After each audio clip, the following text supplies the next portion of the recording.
Hello friends, ADC here from the marshes of the Low Netherlands. Today is the 20th of December 2018.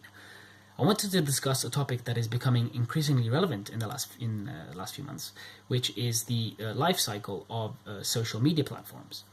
Now, we can start with the obvious, which are the ones which have failed in the last, say, decade or so.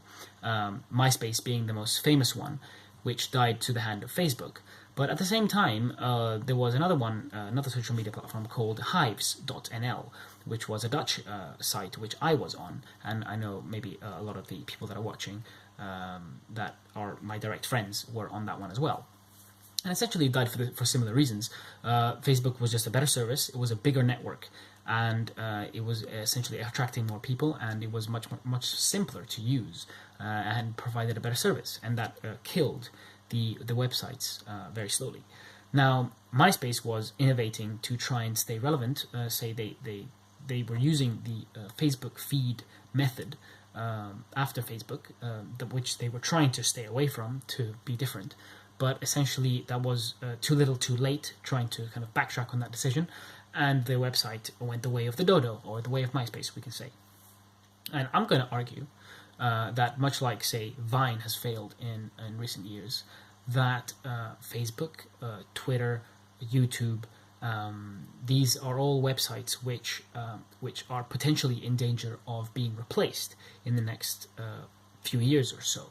And I want to start with LinkedIn, because LinkedIn is the most obvious example of certain things going wrong with it so far. And that is the fact that they've implemented, or are implementing soon, the stories and reactions feature, much like, say, Snapchat, Instagram, Facebook has. Now, why is this bad?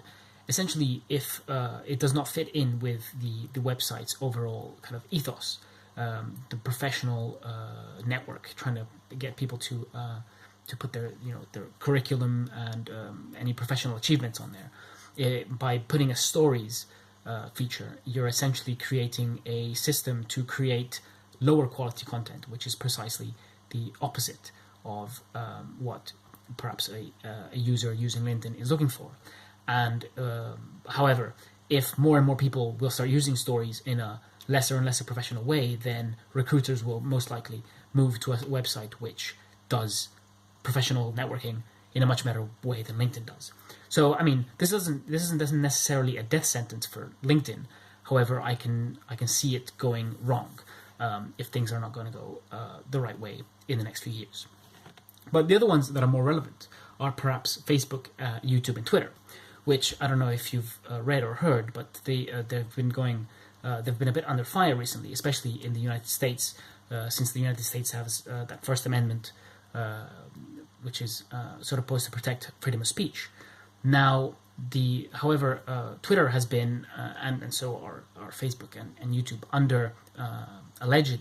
So there's been allegations made that there is a slanted censorship on the platform, namely conservative voices, or right wing, we can say, have been censored and deplatformed or shadow banned much more than the non. Now, I think the point of contention here is mostly politically correct speech and things like that, but it's all a little bit fuzzy right now.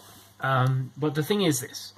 YouTube has very high maintenance costs, and by alienating a certain part of their platform, let's say the users that follow Monkey Jones, which essentially is a edgelord dark humor website YouTuber, he has been deplatformed recently because of his dark humor. Now, if you're still going to start censoring certain people for dark humor, then we don't know where the line is going to be.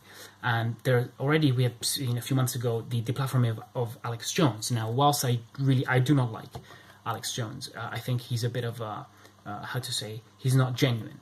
But aside from that, I think it's absolutely terrible that they've taken him off the platform, because they've invigorated the people who follow him as a sort of to feel like they are prosecuted, a prosecuted class, we can say. But on the other hand, it doesn't really stop them. It simply creates a very bad precedent, in the sense that if you're going to start removing people's content because you disagree with their political views,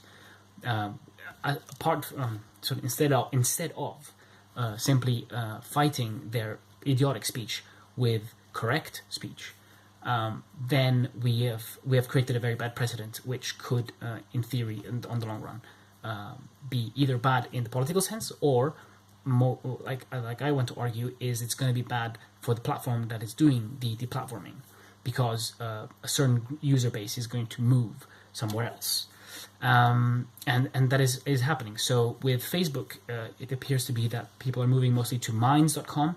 With YouTube, they're moving to BitChute, and with Twitter, people are moving to Gab, which is the funny frog, which is in the thumbnail, if you are wondering.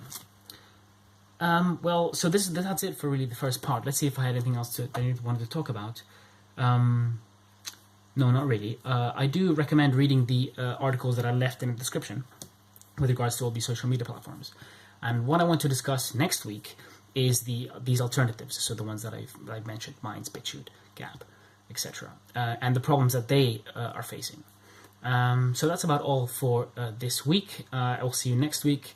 Keep you sa, people.